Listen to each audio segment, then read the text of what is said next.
Welcome to the Munchkin Minute, your bi-weekly look into some tabletop gaming news and more. I'm your host, Dan, the Board Game Man, and this is your news for December 8th, 2025. So happy holidays to everybody, and there's only 2 more shows left.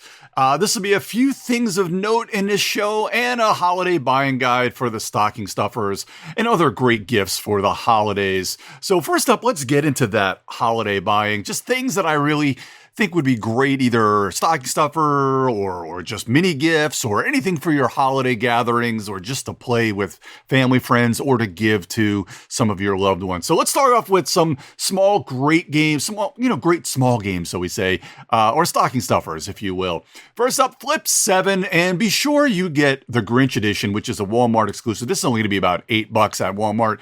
You may have to look around a little bit as the month goes on. You'll see like a peak of a bunch of them, because when I went looking for some of these to give as gifts, they weren't in some of the Walmarts. But my daughter down in Wilmington, North Carolina, showed me that sent me a picture of that their Walmart down there had a bunch of them. So Flip 7, one of the best games of this year, just so much fun, and the Grinch edition just gives it that much fun flair.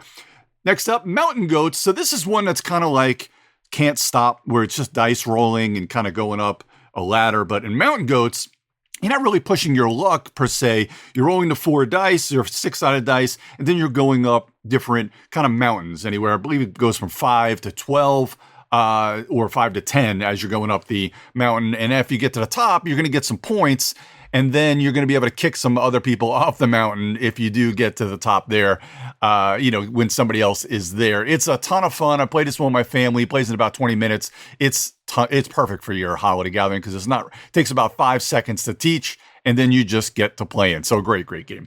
Next up, a little bit easier or a little bit harder to explain, but still not hard. This is a kind of another ladder climbing game. So I always talk about Scout in the past. One of another great family gathering games and a small one. You could probably find this one at Target or Walmart. But the one I want to talk about is Ruins. So this kind of takes Scout in a little bit of a different direction, where you still have that kind of playing a card and then everybody else has to go in sequence. And, whether you play 1 card or a pair or 3 of a kind, they have to beat you. However, in Ruins, John D. Clare brings in that kind of card crafting mentality to it that he loves.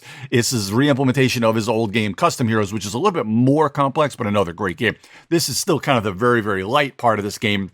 And as you're playing the game, you'll be taking those transparencies and throwing them into the cards. Now, you won't be keeping them kind of like your Mystic Veil. However, they will be shuffled into the deck. You can kind of claim some of these, but you're going to be adding numbers to these cards and then making different numbers for the rest of the game. It is really cool. Plays in about 30 minutes, and it is easy to teach, easy to learn, and a ton of fun to play.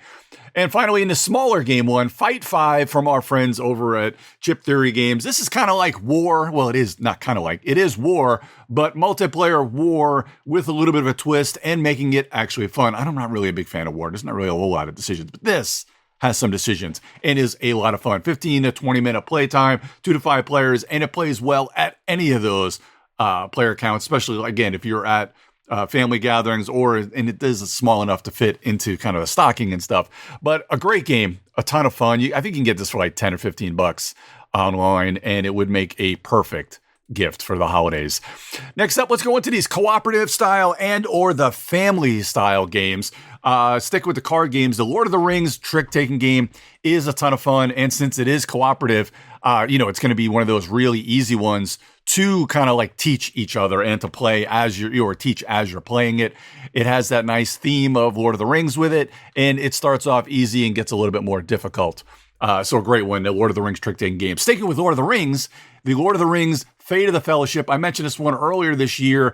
This is great. This is kind of takes that pandemic style. And even though it looks like it's a grand, hard to teach game, it's not. It's pretty easy to learn. I mean, there's a little bit of bookkeeping, but one person just needs to know the game to play it, to get everybody going, and then can kind of help run. Don't be the alpha player out there, though. Let people do their turns.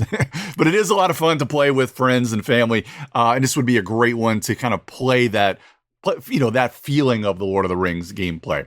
And then finally, this isn't necessarily co-op, but a ton of fun to play in the kind of the family weight game. This is Hot Streak. This one is a ton of fun, 30 to 40 minutes. If you kind of liked Ready, Set, Bet, but you wanted it to be even lighter and easier to play, that's what Hot Streak is. You're kind of betting on kind of mascots, running a race. You're kind of putting cards in there, making bets, influencing it a little bit, and just going to laugh your butt off as you watch how these things unfold. You can pretty much play this up to as many players as you want. They say 2 to 9. I think that's just because of how much components are in the box. But again, easy to play, easy to learn, and it is a absolute blast to play at holidays.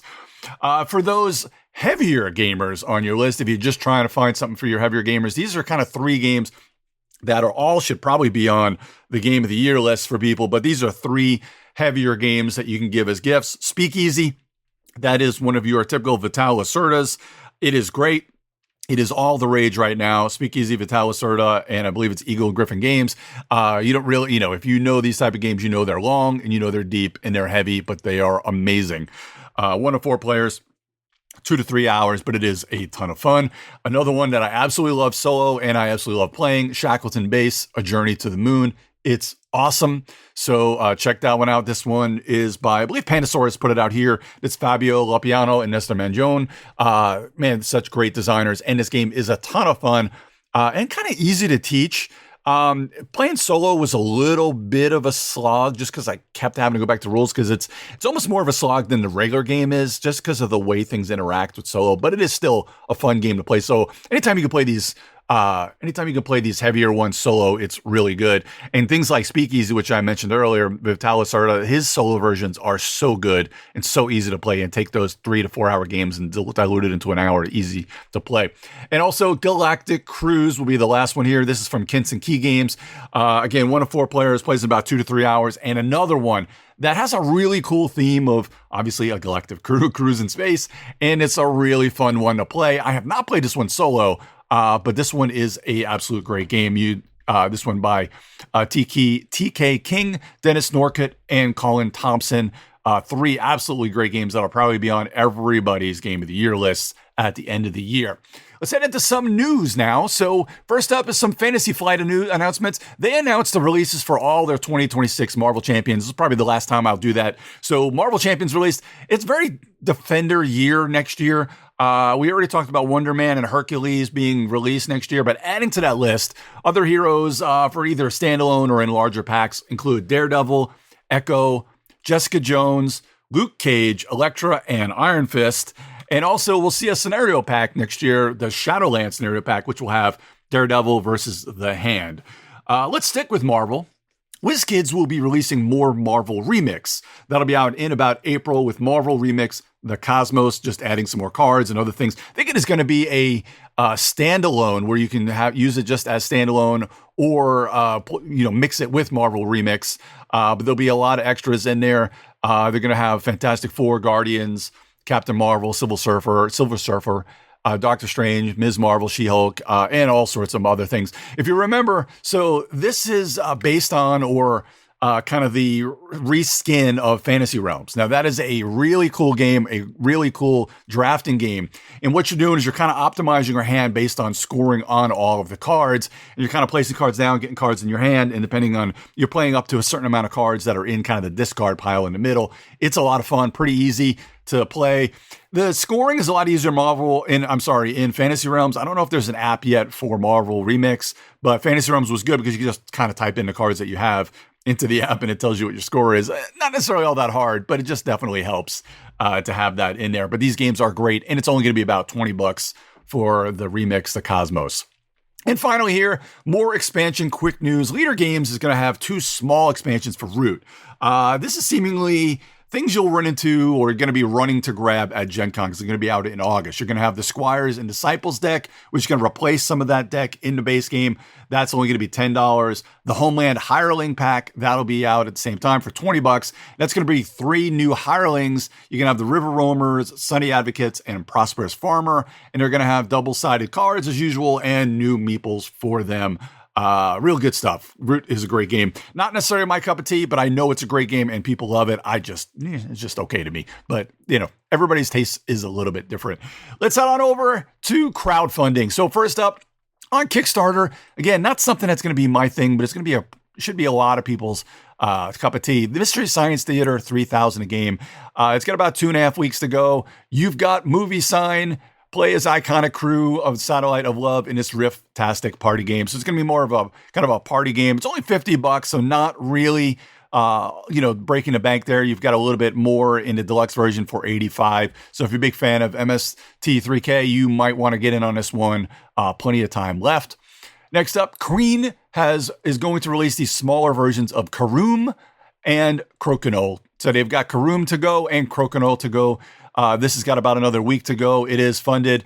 You can get in either one of these for $35, or you can get both of them for $70. Actually, I'm sorry, Crokinole is $40 to go and $35 for Karoom, but you can get them both for $70. These are a lot of fun. I mean, if you don't have a big Crokinole board, which I really want to get one, a really nice big one. I saw a Flash one time and a Green Lantern one. Man, I would love to have the Green Lantern Crokinole board. It would be awesome to have. But anyway, this is a cool way to bring this kind of travel version and to have your very own Crokinole and Karoom sets. So check that one out. It should be released pretty quickly I think it's next summer, which this one will be released. And finally, in Kickstarter, I mentioned Vital Lacerda Big Games. This is another Vital. This is the Great Library by Vital Lacerda. You'll know exactly what you're getting if you're a fan of games and you know Vital Lacerda. This is a big, honking, crazy, heavy Euro. Oh, eat it up. Love eating up these Euros by Vital Lacerda. This is well funded, about 2 weeks to go. You can get in on this one for about $120. Now, the thing is, these are huge, editions. Like, these are big boxes and really good prints. That's why it's so expensive. I've never had anybody tell me they were disappointed when they got these kind of expanded editions or these great editions from Kickstarter by Eagle Gryphon, because they do such a good job at putting out these big editions. So definitely check that one out if you're a big fan, if you've got the coin for it. Let's head on over to GameFound.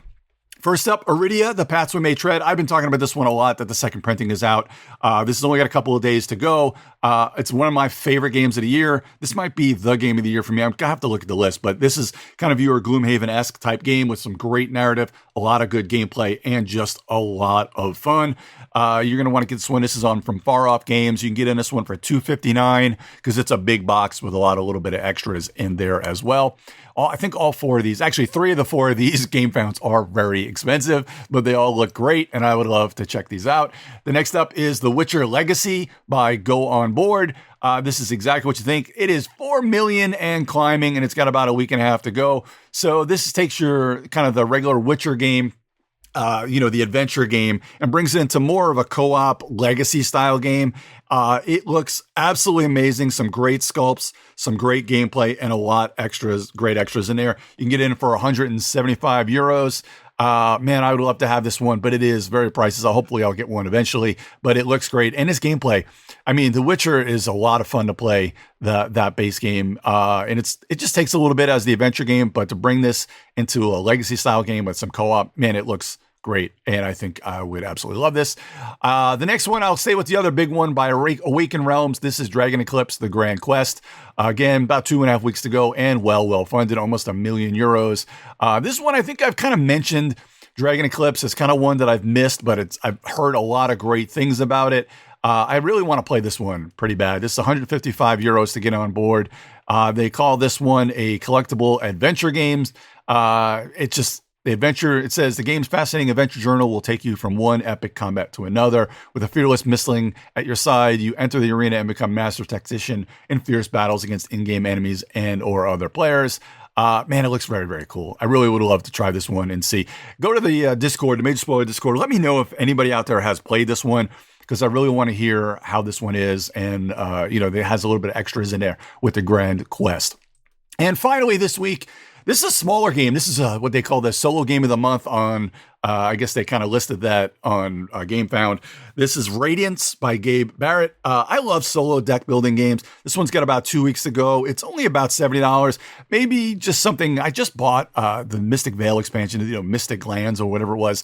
So I'm not sure I'd get in this one, but I'm going to probably grab this once it does release into wide release, because I love deck building. I love solo, and this looks like a really cool solo deck building adventure. It says, become a luminary, embark on an epic quest to defeat the shade and protect the last of the bright cities, upgrade your deck, learn new skills, master the elements, and discover explosive combos as you explore and fight your way through this highly modular and endlessly replayable adventure game. I don't know about endlessly, but it's going to be replayable. Anyway, looks great. Right up my alley. Looks like a lot of fun and has some good depth to it. Again, about $70 to get in this one. I really want to check this one out. I'll have to wait till it does get some, regular release, but it looks great. That is Radiance. So thanks for joining me today. If you see any news you think I'd like to feature, go ahead and shoot me a message at GeekJockDan on Twitter, or you can check the Geek All-Stars on Instagram, or just go ahead and go to the Major Spoilers Discord in either the Tabletop Gaming or the Munchkin Land channel, and let us know what you see out there. Please check out Majorspoilers.com for more content by Steven and the rest of the Major Spoilers crew, and also check out my show, the Geek All-Stars Podcast. As always, I'm Dan, the Board Game Man, and I'll be back in a couple weeks. Probably going to give you my Games of the Year next episode as we wrap up the show. And we're going to, it should be a lot of fun because there's a lot of really good games. Maybe I'll have a couple of different lists, maybe your light games and your regular games. Anyway, we'll see everyone in a couple of weeks for another Munchkin Minute.